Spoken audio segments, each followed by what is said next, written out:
Hey home bakers, it is Jack here at bakewithjack.co.uk bringing your weekly bread making tip every single Thursday, and I'm here sitting on the couch at Avenger Cookery School. I've just finished a bread making class which was wicked.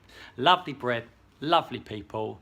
I made some lunch too which was lovely, and it was good fun. But listen, I want to talk about recipes, okay? Because a recipe, remember this one thing. A recipe is what somebody did once and it came out okay and they wrote it down, right? That's all a recipe is. You might follow a recipe step by step throughout, but all it is just what somebody did once and they were quite happy with it, and so they wrote it down on a page. I have real trouble writing recipes. It takes me ages. It actually takes me ages because I'm trying to get into your head about how you're reading it, about how it comes across, about how obvious it is, and rewriting it and trying to make it as best as possible. And the reason I do so many videos like this is because I find it hard. Like, writing is hard. I find it really difficult. So I just make a video like this and it's a lot easier for me. And it's all there for you to refer to after, if that makes sense, or during the recipe that you're doing, if that makes sense. Because if I write every single tiny little piece of information down in a recipe, that recipe is going to be long. It's going to be massive. It's going to be a book just for one recipe. Does that make sense? A recipe is just what somebody did once and it came out okay, and then they wrote it down. Let me give you an example. I made a fougasse. I made 2 olive fougasse for today's class. Now, I didn't have much time yesterday to do the whole process. I wouldn't have had time this morning to do the whole process. I would have had time, but it would have stressed me out a treat before class, which is not cool. So what I did was I made up a dough yesterday, last night. And then what I did was I popped it in my car overnight, because the car's nice and cool. Overnight the dough would be fine, ticking over nice and gently, ready for this morning. I come in this morning, I reshape it. I leave it on the side for half an hour or so. I cut it, I've shaped the fougasse, I rest it, I bake it. Job done, right? If I wrote a recipe for that process, it would be crackers. It would be absolutely mad, because the recipe would say 8 o'clock, make up your dough, knead it, and all that business, right? Cling film it, walk it out to your car, leave it there on the car seat until the following morning at 7 o'clock, and then drive the car for an hour to a said location, and then leave it on the side for a bit while you unpack all your stuff, and then take the dough after you've unpacked your stuff and ball it up, and then leave it on the side while you're doing some other bits and bobs and come back. Do you see what I mean? This recipe is long, yeah, but it's only the way that I did it once that came out okay. Does that make sense? That's not necessarily the best way in the world.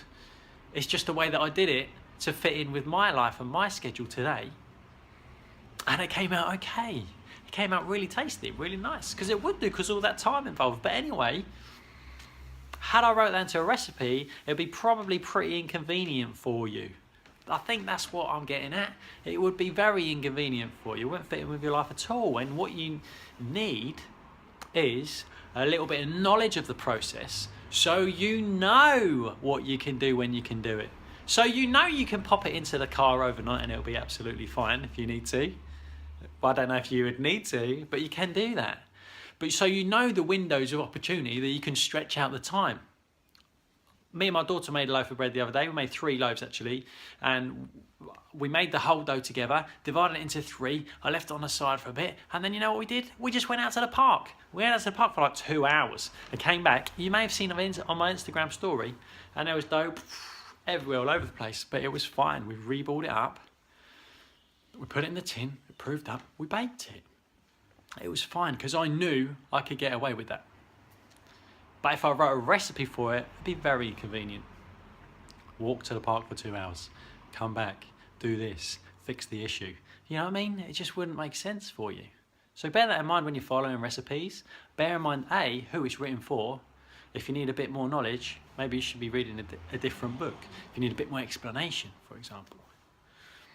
Don't judge a recipe straight off, because it's hard to write recipes for people, and there are so many ways you can read a sentence and do it slightly differently and interpret it in a slightly different way. Don't judge it completely based on what it is and go, oh, that was a rubbish recipe, it didn't work, right?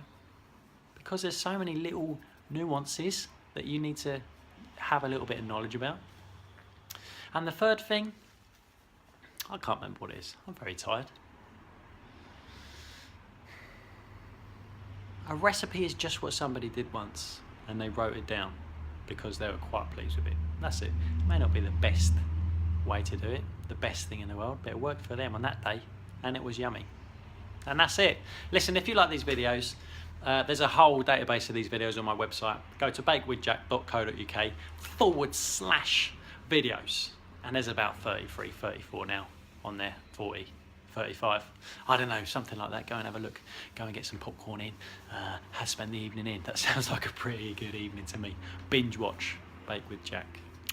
If you like this, please click like and let me know so I'll make some more. And that's it. Have a nice Thursday. Whatever day it is when you're watching this. We do this every Thursday. And I'll see you next week.